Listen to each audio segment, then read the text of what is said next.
কাশ্মীরের পেহেলগাঁওয়ে সন্ত্রাসী হামলায় নিহত পর্যটকদের স্মরণে উদয়পুরে মোমবাতি প্রজ্বলন ও শোকসভা। কাশ্মীরের পেহেলগাঁওয়ে সম্প্রতি ঘটে যাওয়া নৃশংস সন্ত্রাসী হামলায় নিহত পর্যটকদের স্মরণে রায়গঞ্জের উদয়পুরে এক শোকসভা ও প্রতিবাদ কর্মসূচির আয়োজন করা হয়। বাউলমাঠ সংলগ্ন এলাকায় স্থানীয় মহিলা, পুরুষ ও শিশুরা একত্রিত হয়ে নিহতদের আত্মার শান্তি কামনায় 29টি মোমবাতি ও প্রদীপ প্রজ্বলন করেন। এই শোকসভায় উপস্থিত স্থানীয় বাসিন্দা লাবণী ঘোষ জানান, যেভাবে হিন্দু ভাইদের নৃশংসভাবে হত্যা করা হয়েছে তার তীব্র প্রতিবাদ জানাতেই এই কর্মসূচির আয়োজন। তিনি নিহতদের পরিবারের প্রতি গভীর সমবেদনা জানান এবং দেশের সরকারের কাছে দাবি জানান সন্ত্রাসবাদের মূলোৎপাটন করে অপরাধীদের মৃত্যুদণ্ড দেওয়া হোক। লাবণী দেবী আরও বলেন, ওই হামলায় 29 জন নিরীহ পর্যটক প্রাণ হারিয়েছিলেন, তাই তাদের স্মরণে 29টি মোমবাতি ও প্রদীপ প্রজ্বলন করা হয়েছে। পাশাপাশি তিনি সমগ্র দেশবাসীকে সন্ত্রাসবাদের বিরুদ্ধে ঐক্যবদ্ধ হয়ে রুখে দাঁড়ানোর আহ্বান জানান। শোকসভায় উপস্থিত সকলে নীরবতা পালন করে শহীদদের শ্রদ্ধা নিবেদন করেন। আমার নাম লাবণী ঘোষ। কোথায় বাড়ি আপনার? আমার বাড়ি রায়গঞ্জ, উদয়পুরে। এখানে একটা কর্মসূচি আমরা দেখলাম, যেটা গোটা ভারতবর্ষের কাছে একটা বেদনাদায়ক ঘটনা, তার উপর একটা কর্মসূচি আপনারা নিয়েছেন। ঠিক কি কি আজকে কর্মসূচি আপনারা নিলেন, যদি আমাদের বিস্তারিত জানান।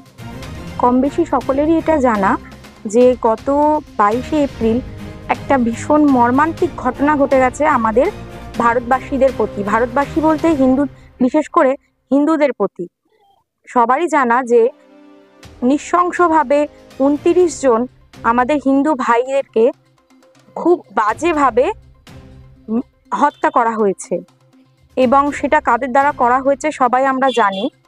তো এই মর্মান্তিক দুর্ঘটনার শোক আমরা এখনো মেনে নিতে পারছি না।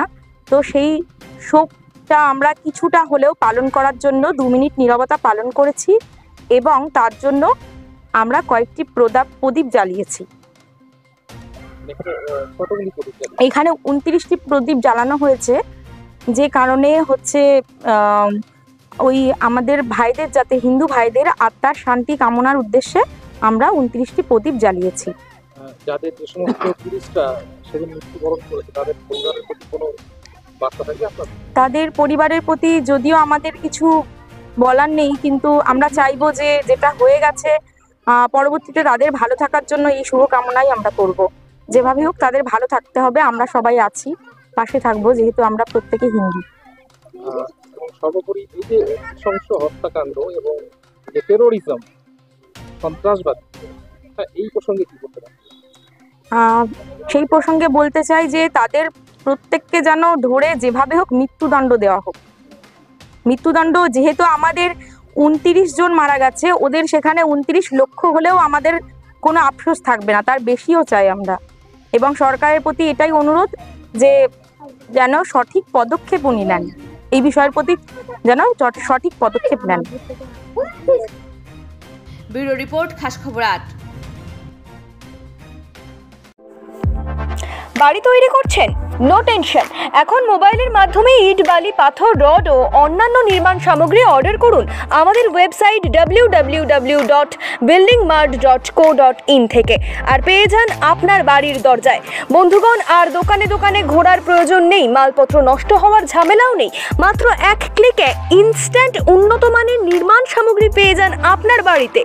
বিশদ জানতে যোগাযোগ করুন 8250331346 এই নম্বরে। প্রোডাক্ট দেখতে ভিজিট করুন www.buildingmart.co.in এ।